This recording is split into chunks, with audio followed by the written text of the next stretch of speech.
Can I say about my friends? I hope this finds you well. So today I've collected a few questions together that I've been getting from the email address, which of course I promised I would do. So here it is. The first question is this: funniest church moment. What's the most unexpected or funny thing that's ever happened to you during a service? There are a few, but I would say, honestly, for me, and for purposes of being able to tell the story, it's my own baptism. I was baptised by Bishop David Wilborn, who, of course, was the associate bishop in Llandaff a while back. And David hadn't done a baptism for years because, once you're a bishop, you don't really get to do many of those. It's usually the vicars on the ground that will do it. So David was very, very excited to get his hands on me. He was very excited indeed. So much so that he actually emailed me the week before and said, please don't cancel. I'm desperate to get my hands on you. So anyway, we get to the baptism, and David, during his sermon, delivers this piece of advice, really. And he says that when he was a younger vicar and he used to do baptisms, what he would do is he would use ice cold water, freezing cold water, because then what happens is you sprinkle the little person with the ice cold water and they take in a breath. They go, you say the words, you hand them back to mum or dad, and then little person goes, wah, and you look like you've really sort of got the magic touch with kids, which, there is almost a Machiavellian method to his madness. David was a man of his word. Let me put it like that. Because I gets to the font and I sort of leaned over and David took the shell and he said, I baptize you. And that water was cold. And I did sort of rear up and go, Gah! At 30 odd years old. My middle child had only just been born. So yeah, I was about 30, maybe 31. I sort of went, Eek! Reared up, and then David says the words, and I'm stood there and I'm feeling quite transformed. A very dear friend of mine talks about how there's been moments in his life he feels that Jesus has transformed him, and they're wonderful stories. One day I'll ask him if I can share them. But in that moment, I genuinely did feel transformed. I was stood there at the font, soaking wet, freezing cold. David leans close to me. I think he's going to say something really poignant here. This is going to be one of those things that stays with me, And he leans close to me and he says, I'm terribly sorry. I haven't got a cloth. Are you okay just to sort of drip dry? So I'm stood singing the post-baptismal hymn with freezing cold water running down my face. Now, I'm not going to say if I was crying or not, because I'm not going to tell you. But if I was, you wouldn't have been able to tell. Put it that way. So that's my funny story. I was freezing cold and soaking wet. But feeling great all the same. Do you have a hidden skill or hobby that your congregation would be surprised to learn about? Yes, I'm actually a very good cook. I can't bake for toffee. I'm not a baker at all. But I can craft a very sort of elaborate meal.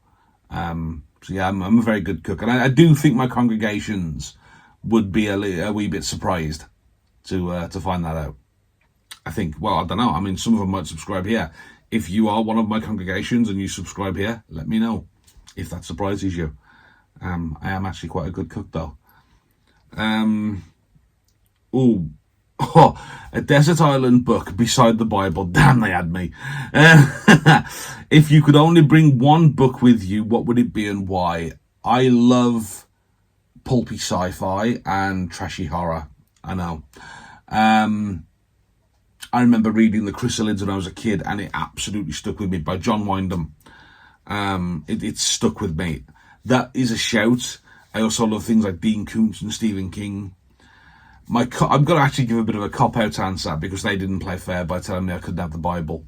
So I'm going to say Nightmares and Dreamscapes by Stephen King. It's a compendium of a few of his shorter sort of novellas. That's in there. I've had it for gosh, decades, and it is still one of my favourites. I will still go back to it. So, yeah, Nightmares and Dreamscapes by Stephen King. If you could share a cup of tea with any historical figure, who would you pick and what would you ask them? There's a few, I think, on that list. Julius Caesar, because I'd want to ask him if he was actually involved in his own assassination, because there is a conspiracy theory that says he was. So yeah, I'd want to ask him. And I think also, keeping it Welsh, Owain Glyndŵr, because I'd want to know what happened, because he disappeared from history. He fled and he was never seen again. I would love to know where he went. I would love to know what he did. So yeah, my answer there will be Owain Glyndŵr, the last true Prince of Wales. Inflammatory comment, that's all. But no, I would want to sit with Glyndŵr and I would want to ask him, where did you go? What did you do? Did you just fade and open up like a blacksmith somewhere? Or did you have more adventures that were just never recorded? What happened? Excuse me. What's your pulpit power move? If you can add one dramatic effect to your sermons, i.e. a fog machine, a rock guitar solo, or a confetti cannon, what would it be? The part of me that just likes a bit of chaos wants to say the confetti cannon, but I'm actually going to give an authentic answer on this one and say none of the above. There is a expression of church that relies on things like fog machines and a contemporary band and juice bars, and for my money it is a colossal waste of effort. It is trappings, it is excess, and I'm not a fan. I'm a well-known skeptic of this particular expression of church. I always have been. Since the moment it was conceived, the moment it came to the diocese, I'm still not convinced it does anything. And I know there are supporters out there that love it and will defend it, and that's cool. That's their bag. It ain't mine. I don't think it works. Conversely, of course, I go the other way as well, and I think that the super high thuribles and Anglo-Catholic chanting and all that lot, I think, again, there is a time and place for that. As with the fog machines and all the rest of it, all that gimmicks, there's a time and place for that. There's a time and place for that. Neither of which are in here with me. Neither of which resonate with me. I would consider myself a true Anglican in that I'm very middle of the road, slightly higher church. So no, to answer that question, I mean, part of me would say a confetti cannon because I just love to see it, but no, I don't do those effects. For me, the only dramatic effect you need is the gospel. You can execute some beautiful mic drop moments with the word of Christ. Heck, I've done it. So. Moving on, question 6. Heavenly playlist. Which song would absolutely never find in a hymn book, but you love it anyway? Which song would I never find in a hymn book, but I love it anyway? I don't know if you guys remember, I did a video a while back on 10 songs that aren't actually church songs, but they've got a deep sort of theological meaning if you read them that way. I'm working on another one of those, by the way. So I think there's quite a lot in there. However, if we're talking about my guilty pleasure, I gotta go for Judas Priest and Painkiller, because humanity has never peaked higher than it has in that guitar solo that is in Painkiller. Just if you ever get a chance, listen to it. It's heavy, I know, but bear with it, because that guitar solo, if you're into that kind of music, absolutely pucker. Judas Priest, Painkiller.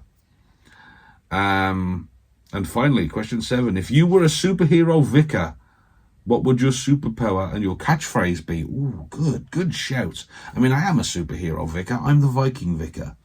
But my power would be to heal. And the reason I've chosen that is this. Both physically and spiritually and mentally and all the rest. I just heal people. The reason I chose that is this. It comes from my own personal theology. Now, I don't mind sort of outing myself here a little bit with you guys. I suffer a lot of structural problems. My back is duff, my left leg is a write-off, my left foot has been rebuilt. I've got arthritis sort of all through different parts of my body. I suffer with chronic pain. And it's not me looking for sympathy. The reason I tell you guys that is because for me, Jesus is the great healer. My own personal relationship with Christ is that he will heal me. And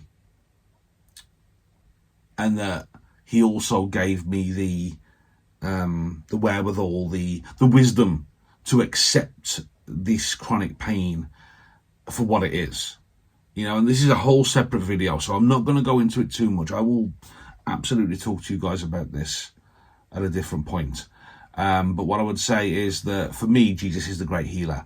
And my favourite post-communion prayer is where we talk about Jesus as being comforter of the afflicted and healer of the broken. And as I elevate the host before we have communion, the prayer I will always use if possible. It's not always in the books or anything like that, so I don't want to confuse my congregations. But if it's my choice, I will always raise the host and I will always say, Lord, I am not worthy to receive you, but only say the word and I shall be healed. So I would want to walk in that legacy. I would want to do Christ's work in that way. So I would say my superpower would be to heal people. And my catchphrase would be very simple. You are enough. Because we in the world today, we don't hear that nearly enough. There is a wonderful, wonderful photography study. I think she's based in New York. I could be wrong. I can't even think what it's called. I'm so sorry. She basically took portraits of New Yorkers. And she would take a picture of them. And then she would tell them, wow, you're really beautiful. Or she'd compliment them somehow and tell them they take a lovely photo. Or that they're really nice to look at or something. And then she'd snap another one really quickly, which would be their reaction. And the genuine look on people's faces when they hear that. Because we don't hear that sort of stuff nearly enough in the world anymore. And that's just a small microcosm. I mean, it doesn't have to be about looks. It could be about your effort. How many people get up at silly o'clock in the morning, work a 14-hour day, crash into their bed, get up, rinse and repeat, and are largely invisible? They never get told you are enough. So many of us absolutely slog for the sake of others and never get told you are enough. So that would be my catchphrase. You are enough. And my superpower, like I said, I'd heal people. I'd walk in that legacy of Christ.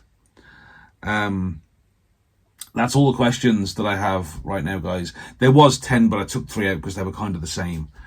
So if you asked a specific question and it didn't get read out, it's just because another one was similar. That's all. Please do keep them coming. Do keep the questions coming. There are some truly great ones I've had. Again, ideas for videos, anything like that, drop me an email. I will absolutely do it. I'm away now this week. I've got some annual leave. Yes. And I'm on holidays for the first week of October. So there will be pre-recorded videos, which will be uploaded either the Sunday or the Monday, depending. But just watch the channel. You know, you guys will see stuff coming up. As always, guys, if I can help, if you need anything at all, reach out. The email address is right here. Okay, so we get a little tickle there. The email address is right there. You reach out if I can do anything at all, okay? You just want to chat. I always just read the comments. I always reply to the comments. Feel free to share the video. Send it to your friends. They can laugh at my t-shirts or whatever. It's fine, honestly. And all that remains really, my friends, is for me to say this. You are enough. And I'm bloody glad you're here. God bless you, my friends. And take care.